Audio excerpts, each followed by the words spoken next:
And we're in chapter 9. It's good to see everybody. So thankful for everyone and thankful for who you are. Thankful for everyone involved publicly and privately. 1 Corinthians chapter 9, Paul continues his thoughts about what had taken place in chapter 8. So just as a quick recap, what had happened was in Corinth you had these idols, temples. And so they might have sacrificed meat to an idol and a false god. So then you go to the marketplace and now you're buying this meat that might have had this past, and so now they're wrestling with, what do you do? Well, some would know, okay, this is just a piece of meat. God made all things. There's only one God.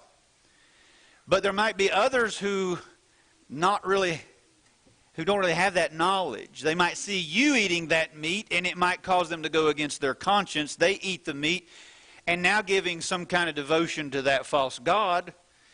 And what you've done is you've potentially caused a stumbling block to your brother. So you got to be careful about that. It's not always about our rights. It's not always about what I can do, what I'm allowed to do. Sometimes I have to think what's the best for my brother. And so that's what he's dealing with. And now he's going to give some examples of that in chapter 9 as an apostle and as a preacher. He has some liberties. He has some rights, things he can do. But he doesn't always exercise those rights. So let's look at this. Beginning at chapter 9, verse 1. Am I not an apostle? Am I not free? Have I not seen Jesus Christ our Lord? Are not ye my work in the Lord? If I be not an apostle unto others, yet doubtless I am to you, for the seal of mine apostleship are ye in the Lord. Now really what he's trying to do here first is he's setting the stage of who he is as an apostle. By the way, what is an apostle? An apostle is one who is sent by God for a specific task. If you go back in chapter 1 of Acts, the qualifications of an apostle was that you had to have been with Jesus from the baptism of John up into the time Jesus was taken away up into heaven. So you had to have seen the Lord. That's why he brings this up here in verse 1. Have I not seen Jesus Christ our Lord? Well, that's why he is qualified to be an apostle. Now, you got to understand too, we've talked about this, that you might say, okay, well, I know what I just said. Paul wasn't with Jesus from the baptism of John until the time Jesus was taken away.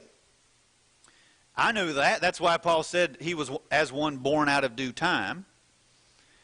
But how is he qualified to be an apostle? Well, the Lord handpicked him. And he did see the Lord. In Acts chapter 9, he's on the way to Damascus, and there's this light, and he talks to the Lord. He sees him. Remember, he's blinded. Later, he obeys the gospel. After he's in Damascus, he arises and is baptized. He washes away his sins.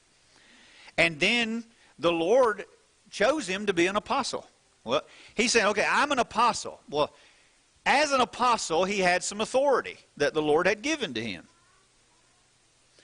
But Paul isn't always exercising that authority. Sometimes you could say, do this because I said so, because I have the right to tell you that. Or sometimes you want those under your authority to do it for the right motivation. And that's what Paul is dealing with now. That's why he's bringing this up. I'm an apostle. I think he's really saying, I could command you to do something or not to do something, and you should do that. Or there are things that I'm allowed to do as an apostle, but I don't always exercise those rights. And if I don't always exercise those rights, maybe you should apply this to this subject of eating meats. Now, he says, you're my work in the Lord. By the way, Paul, on his missionary trip, he had converted these in Corinth. In Acts chapter 18, we talked about that. How that they were converted. They're the seal of his apostleship. Okay? Verse 3. Mine answer to them that do examine me is this. Have we not power to eat and to drink? Have we not power to lead about a sister, a wife, as well as other apostles, and as the brethren of the Lord, and Cephas? Or I only and Barnabas, have not we power to forbear working? Now, what he's about to do here now is he's going to give some of his liberties, some of his rights that he's allowed to do. One is he's allowed to eat and drink. God's given food. There's no longer a restriction of clean foods, unclean foods, like in the Old Testament. And he understands that as far as meat goes, it's just a piece of meat. He can eat. He has the right to. He doesn't always exercise that, though. Verse 5. He has the right to be married. Now, this kind of really flies in the face of some who think that Peter, being the first pope, is the way some people think about it, and then they'll think that popes take a vow of celibacy. Yet, notice what it says here. Cephas is Peter, by the way, in verse 5. He says, have we not power to lead about a sister, a wife, as well as other apostles, and as the brethren of the Lord, and Cephas? So, those who preach the gospel, they don't have to take a vow of celibacy. That's nowhere taught anywhere in Scripture. He's saying we have the right. What happens, though, in the minds of some people, they tend, just like in chapter 1, they had this preacheritis thing going on. Some said, I'm of Paul. Some said, I'm of Apollos. Some said, I'm of Cephas. People tend to follow a preacher. It ought not be that way. They're just men. We all put our britches on the same way, one leg at a time. We all have weaknesses. We all have strengths and weaknesses. We all have got to follow the Lord. Now, we're all on the same team as well, and so we're not supposed to be dividing and putting one above another, having this kind of hierarchy where one man's above another. We're all brethren. That's what Jesus taught. And thinking that a preacher or an apostle or certain ones are not allowed to do what anybody else is allowed to do is really a worldly way of thinking. Sometimes brethren could have a tendency to do the same thing, where they are overly shocked when they come to find out that a preacher has, what should I say, messed up in a way. They're like, he's a preacher. How can he do that whenever he's supposed to be a preacher? Now, I get it. You're supposed to practice what you preach. And you have to live by a standard. You are held by that standard. You shouldn't be hypocritical. You shouldn't be saying, do as I say, not as I do. Of course, Paul's not doing that. He's saying, look at my example of, here is a right I have, but I'm not always exercising my right. I want you to learn from my example. So he's not making this point to demand what he can do. He's not doing this for his own benefit. He's thinking of other people, of why he is establishing this point. We have the power to eat. We have the power to be married. We have that right, just as anybody else does. Notice he did say a sister in verse 5, meaning a believing wife. He's saying, I have the right to marry someone who is also a believer. Keep that in mind, young people who are thinking about being married. You have a right to be married. Make sure she's going to help you get to heaven if you're going to marry her, though. Make sure she's a sister. Verse 6, or I only and Barnabas, have not we power to forbear working? What he's saying here is, we have the right to forego a secular job. Some people today might call that a regular job, a real job, the way some people might refer to it. Well, what is work anyway? You should work in order to provide. The Bible teaches that. Work ethic is a good thing. If a man doesn't work, neither should he eat. But a man who's laboring in the gospel, he's working. And his work is worthy of support. He says we have that right. However, he's not saying this to demand money. He's not bringing this up to the Corinthian church to say, hey, you guys need to be paying me, so that's why I'm bringing it up. No. Follow the train of thought. Verse 7, who goeth a warfare any time at his own charges? Who planteth a vineyard, and eateth not of the fruit thereof? Or who feedeth a flock, and eateth not of the milk of the flock? What he's about to do now is he's giving several physical examples of labor where the person laboring reaps some benefit of that labor. Notice the examples. All right, you have a soldier in verse 7. If you send a soldier off to war, do you expect him to save up his own money, save up at his own expense, supply his own food, buy his own gear? He's going to put himself in harm's way. He's putting his own neck on the line, serving his country, and yet do you expect him to pay his own way? No. We expect that. We expect that there ought to be some monetary benefits. Now, who in their right mind would say, I'm only going to be a soldier for the benefits? Now, I guess maybe some people do. They think, well, I'll join the military and I'll get this scholarship, I'll get the benefits, I'll get respect. When in reality, it ought to be the motivation for serving your country. Okay. But is it wrong for them to receive those benefits? Of course not. If anybody would be worthy of that, you would expect that. Now, what about a farmer? Let's say he's planting. Would you say, okay, he's tending to this vineyard, he's trimming the trees, he's watering, he's planting, he's serving. He's not allowed any of the fruit of his labor, though. Who does that? Nobody does that. You're allowed a little bit of that.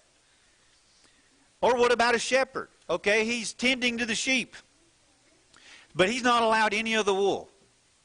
He's not allowed any of the produce or whatever that brings in.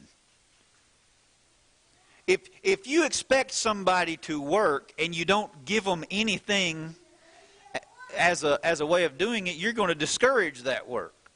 That should be expected. All right.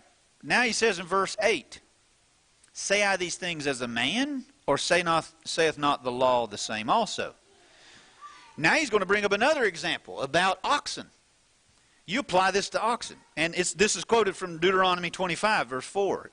For it is written in the law of Moses, thou shalt not muzzle the mouth of the ox that treadeth out the corn.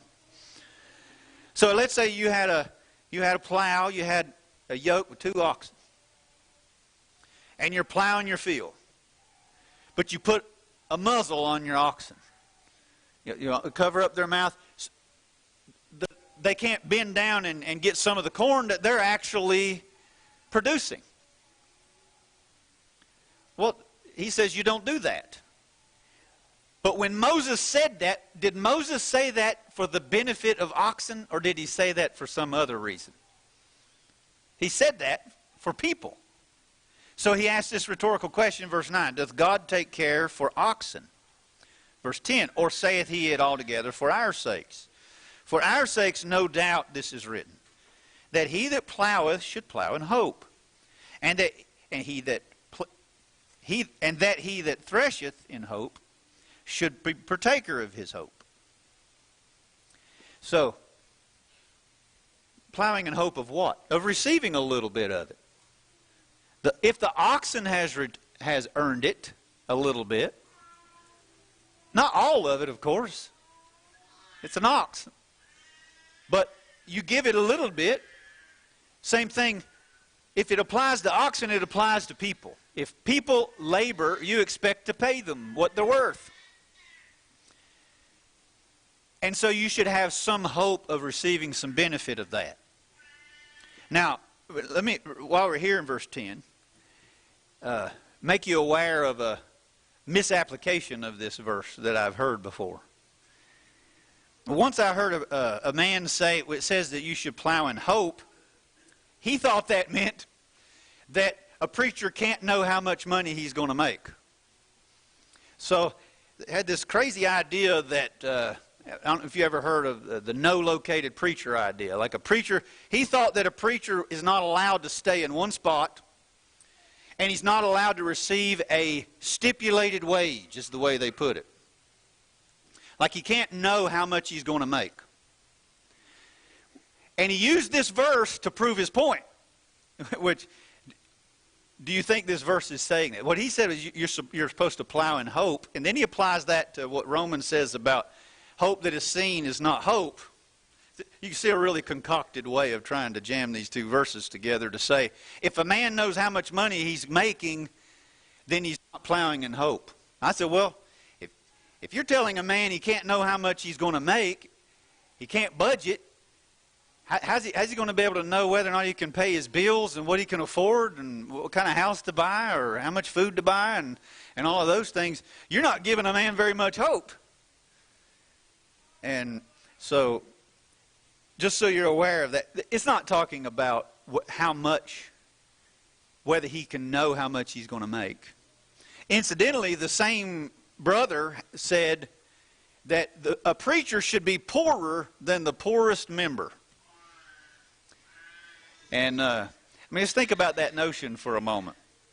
Sometimes, now I'm talking about a touchy subject to some people. I don't think any of you, because I don't think you have this problem. But some people get touchy about the preacher's pay. Sometimes the preacher gets touchy about the preacher's pay. How much should a preacher be paid? Well, I mean, that could be determined differently, different places, according to the work that's being done. Could be by the money that's available.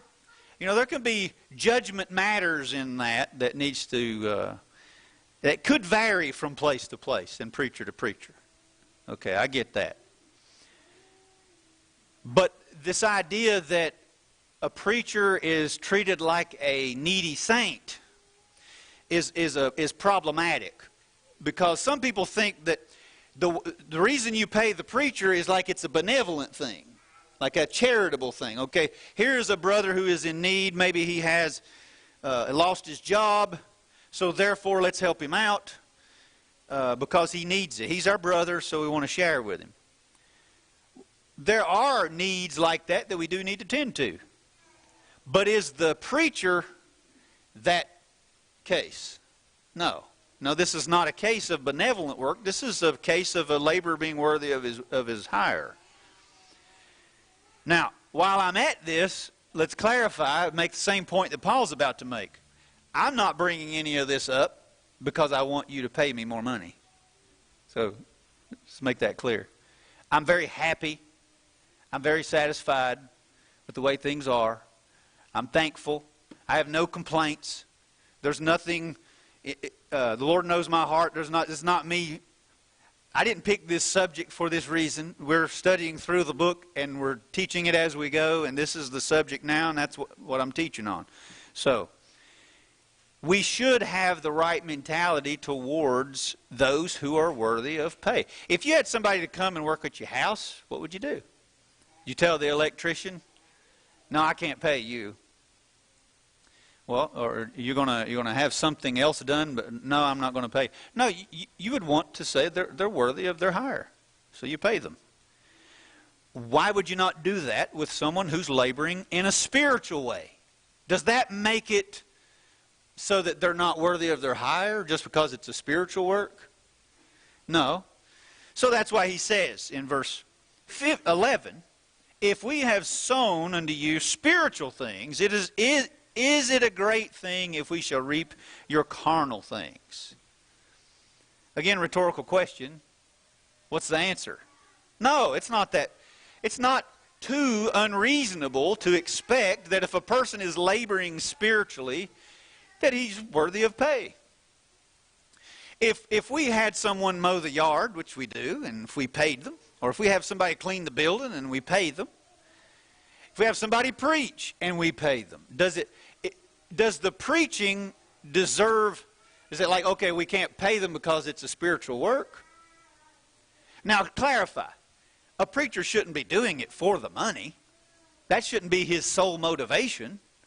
If a preacher is only in it as a career, I mean, I get that's a poor motivation, because what's going to happen whenever he needs to preach the truth that might step on some toes, and he's worried about his check. He's worried about, okay, they're going to dock my pay, or I'm going to get fired, or if he's worried about all those things and doesn't preach the truth because he's concerned about that, or if he's only doing it for that, then that's not the best motivation. Nor is it Paul's motivation. But he's also concerned about other people besides himself is the reason why he's saying this. And so am I. I may not be here forever. I could die. You might hire somebody else. I'm content.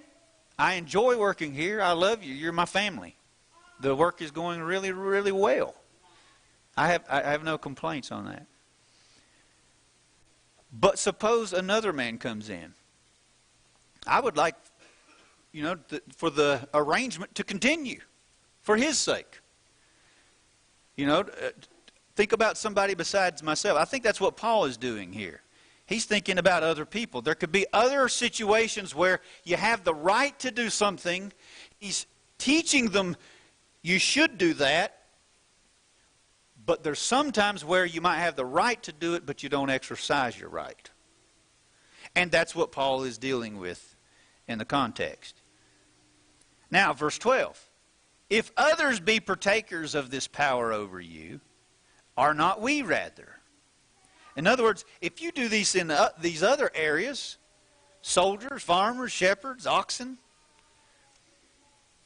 well, do we not have the right as apostles or preachers to do these things as well?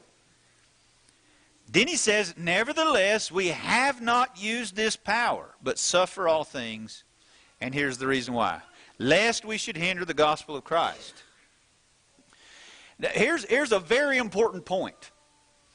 What I need to do and what you need to do, here's the principle of the matter. There are things we're allowed to do that are not necessarily sinful, but should we always do what we're allowed to do, regardless of what it might mean for another person? Or should we say, is this going to help or hinder the gospel? That's the primary motivation for Paul and why he's preaching. That's the primary motivation on why he might receive pay in one case and not in another. He actually tells the Corinthians in the second letter, he says, I took wages from other churches to do your service. He also says he's not taking money from them because he doesn't want to hinder the gospel. Now, here's where Paul could be demanding his rights. He could say, I'm an apostle, I'm preaching, I deserve pay, you need to pay me, so pay up. But yet that's not what he's doing. He says, I have the right to be paid. You should pay me. But I'm not exercising that right. But then verse 13. Do ye not know that they which minister about holy things live of the things of the temple, and they which wait at the altar are partakers of the altar? Now he's bringing up another example. Here's another illustration of those in the Old Testament, the Levitical priests, when they served in various ways. There was all kinds of functions. There were sacrifices, or there were burning incense. There was attending to the furniture. There was all kinds of things, the moving of the tabernacle and so forth. Well, how do you think they got their living? They didn't have a territory like the rest of the people from the other tribes. So how did the priests make their living? Well, when somebody brought a sacrifice, an animal to be sacrificed, the priest got a little bit of the meat.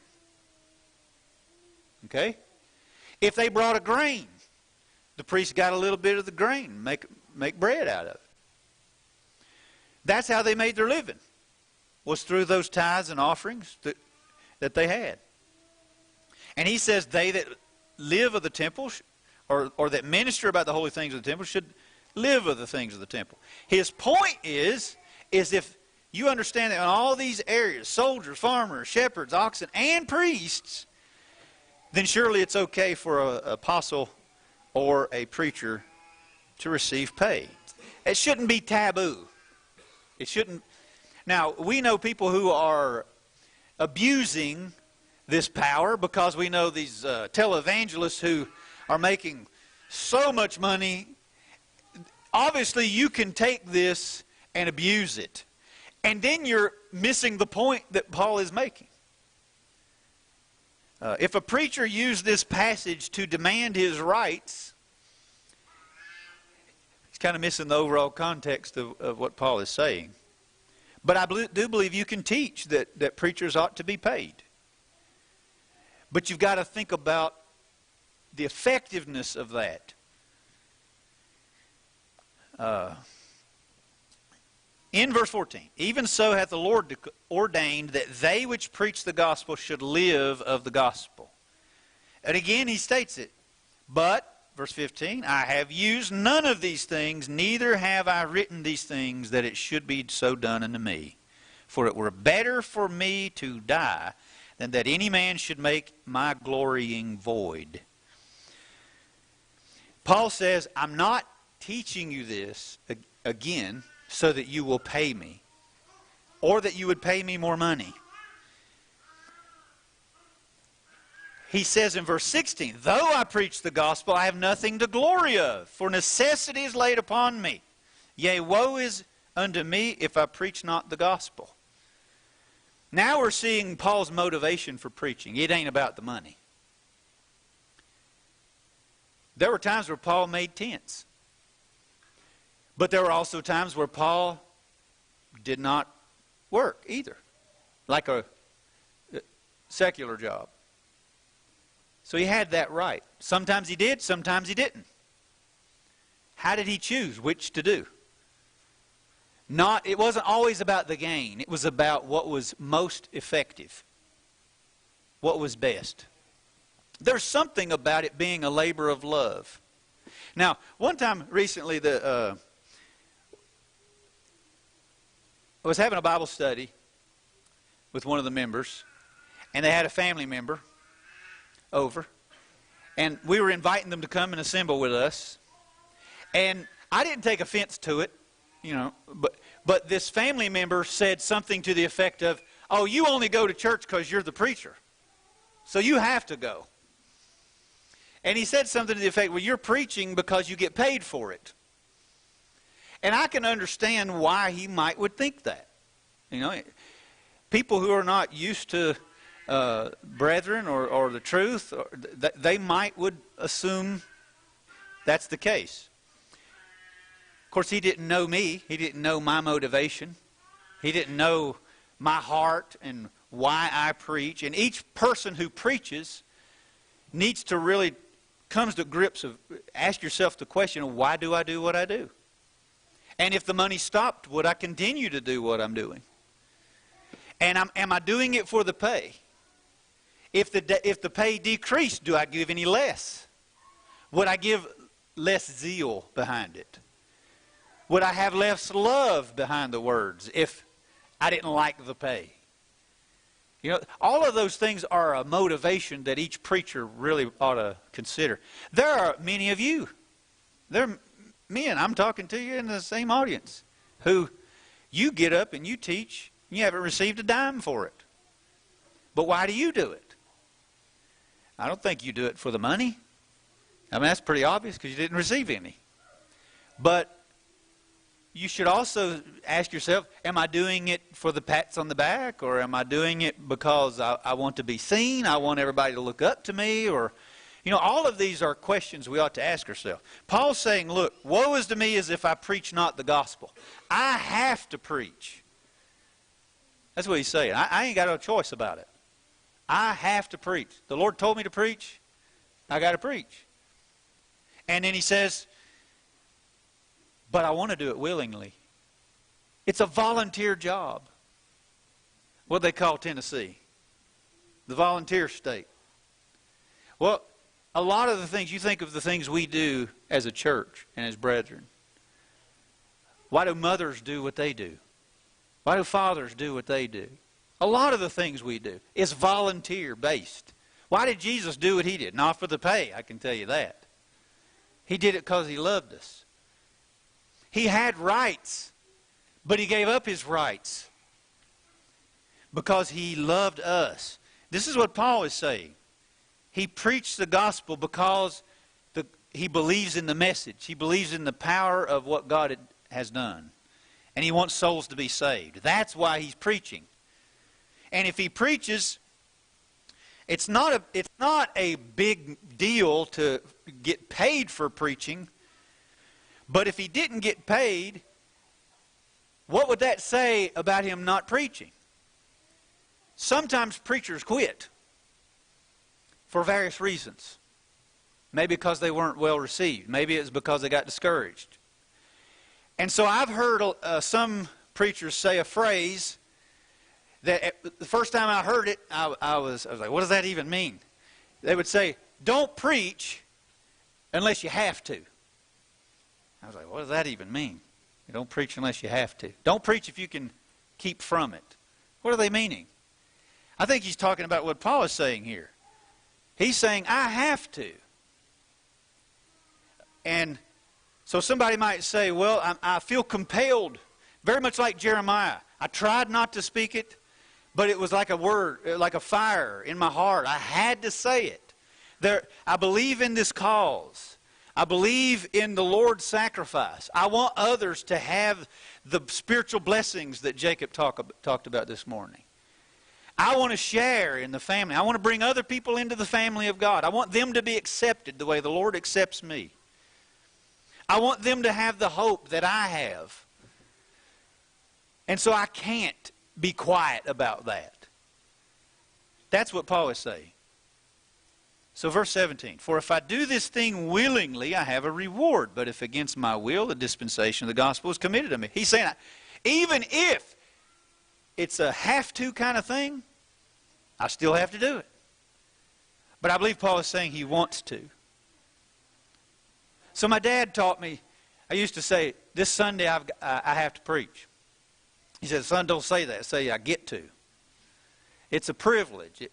It's not something you do that makes you better in that way. It doesn't lift you up above anybody else. It's a privilege. It's a humbling thing that God chooses flawed men to speak his perfect message.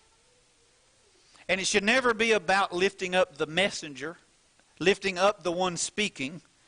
It should be about trying to share what God has said and giving the truth. And so he ends with verse 18 in this section.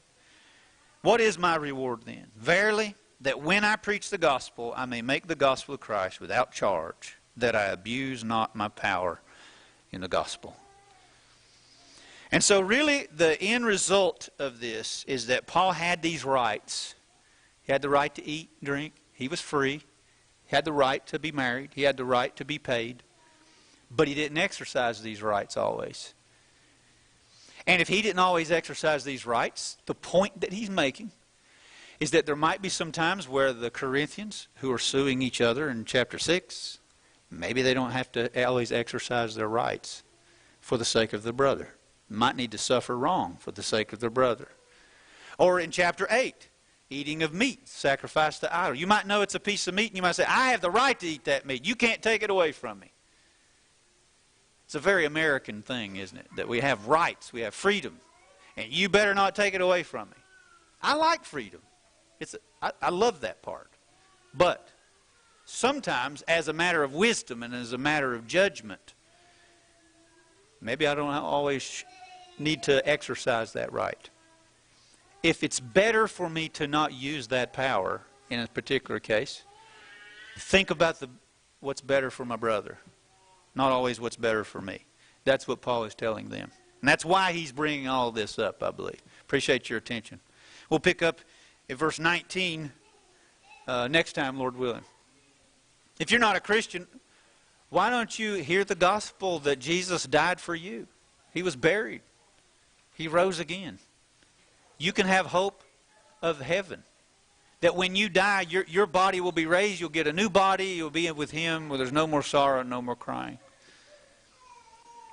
The Lord is ready to accept you. And He became poor that you might be rich. He gave up His rights so that you can have liberty. Don't you want that He's willing to give you? And if you're a Christian and you have not thought about your brother, or maybe you've sinned or you need some help, whatever it is, won't you come while we stand and as we sing?